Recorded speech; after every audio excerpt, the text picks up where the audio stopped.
Well, good morning, guys, and welcome back to Wicked Quail and Pork Homestead. We are going to do just a few things in the kitchen together today. First, we're going to start in the garden, though, because it was a lovely morning. We are starting to get nice, cool mornings. As you can see, I am wearing a sweatshirt and sweatpants. The kids are wearing, long pants and sweatshirts. So we have started waking up in the mornings to it being in the mid-50s. Super excited about that. We do enjoy the cold weather here. On this particular morning, we are harvesting tomatoes because I need to make a batch of salsa, and also because we're still getting a ton of rain. So as you can see, the tomato plants don't look great. They're not too happy. There's a lot of disease going on. You can see that on the tomatoes. So I've been having to pick them regularly. Most of them I'm picking as soon as they start blushing and letting them finish inside. It's just the type of year we're having. It's a bummer, but it is what it is. We're still going to get our salsa in and some diced tomatoes in. Not sure if we'll be able to get any pizza sauce or pasta sauce, but that's okay.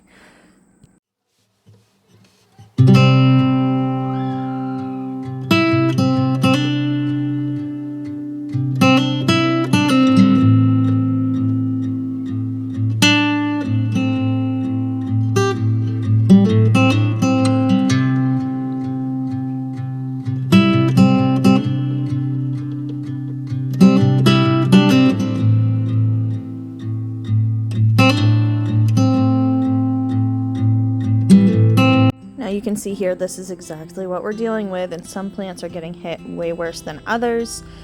A lot of bug damage because they're rotting, a lot of disease. These plants are getting hit hard this season. We do have some plants that are still sticking it out and giving us beautiful tomatoes though, and I wish I could remember what varieties they are because they're champs. They're pulling through with this wet, disgusting summer that we've had.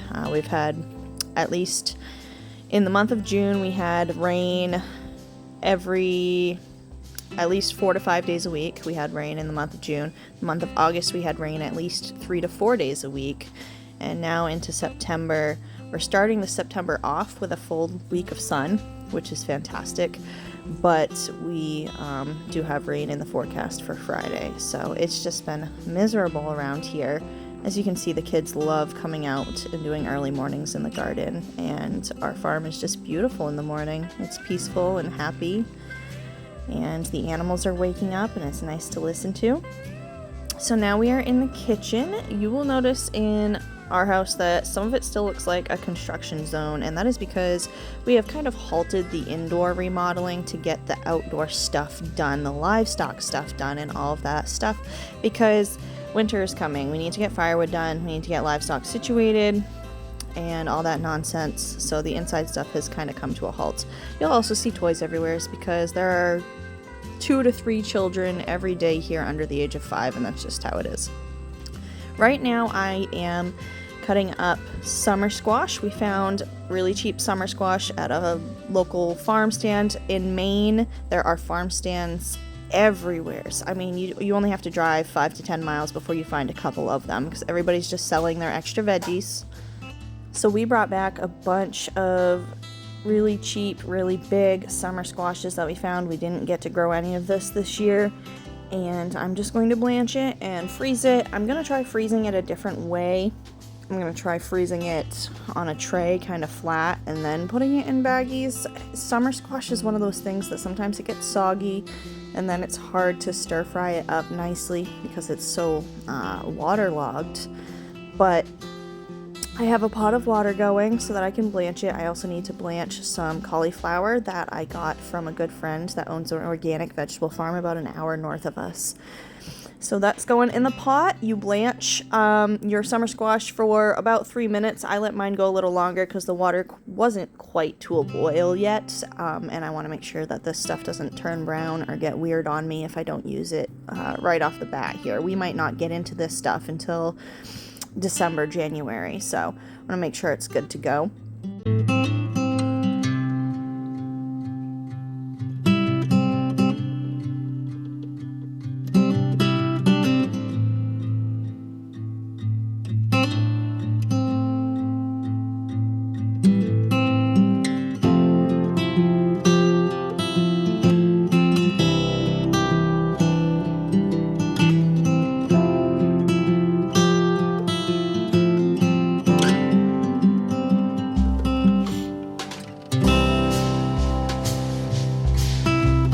Now this is the cauliflower that I got from a friend. Again, with the rain, I should have processed this when I got it. I let it sit for 24 hours or so in my kitchen, and so I did end up with some black mushy grossness on some of the tops of it, but I did get like a 1 gallon bag total of cauliflower put in the freezer, so that's not bad. I'm not going to complain.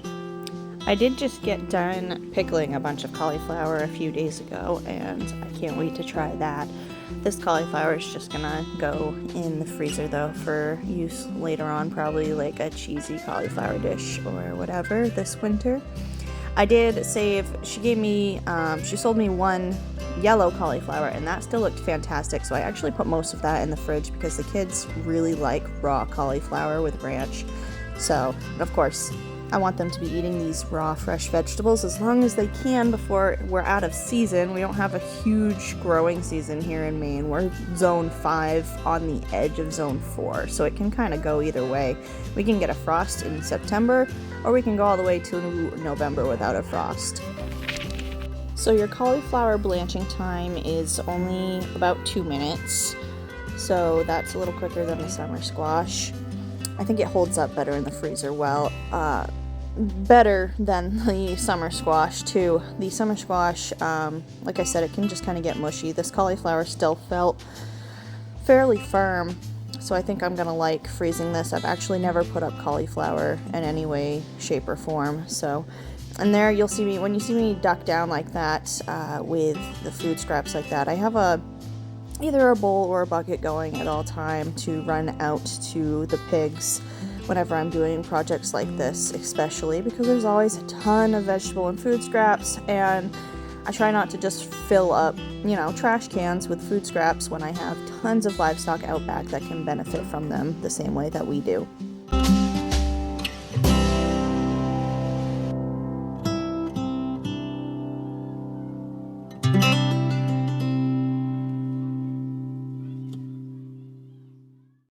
So I'm going to go ahead and try to put this summer squash in the freezer. This is one of 3 or 4 freezers we have here. We butcher, raise, hunt all of our own meats, so we're always well stocked. I do remember that this summer squash, the issue with freezing it the way I did was that there was a lot of water. I think I needed to let it drain better next time. So for future reference, let the summer squash drain better before you put it in the freezer. Now we're going to start on the salsa, and I'm super excited about this. So everything that's going in the salsa is out of our garden or out of our friend's garden. So I'm really excited about this, and I'll show you guys what it looks like after it's been all done and canned. With 3 kids in the house today, I might not get to film all of the salsa making, but I'll get as much of it as possible. So you saw me cutting up the sweet peppers, which we pulled out of the garden as well as tomatoes. And some of these tomatoes do look really good. Like I said, some of the plants are handling the rain well. This one looks really nice, and it looks really nice on the inside, and I tasted it, and it was just so nice to have a garden fresh tomato. We haven't had a lot of those this year because of the rain. So I'm just going to dice up everything. I keep my salsa stuff in probably bigger diced chunks than most people do, and that's because I like a chunky salsa. I also don't cook it down nearly as long as most people do, which can sometimes result in my salsa being a little more liquidy than ideal, but again, I like the freshness of a barely cooked chunky salsa. It kind of still tastes like you just made it out of the garden, and like it hasn't been sitting on your canned goods shelf since summer, and now it's February. So that's just how I do things. You guys will see a few flies flying around. We are battling flies hard here right now with all of the rain. Our house decor right now is those freaking fly trap things. They're everywhere. The rain here along with the livestock, has made fly season miserable. I cannot wait for it to cool down completely so that the bugs will go away. Fortunately, because of the rain, we didn't have an ant problem this year, so that was nice. But the flies have been a pain in the butt.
So I'll leave a list of the ingredients that I put in the salsa down below.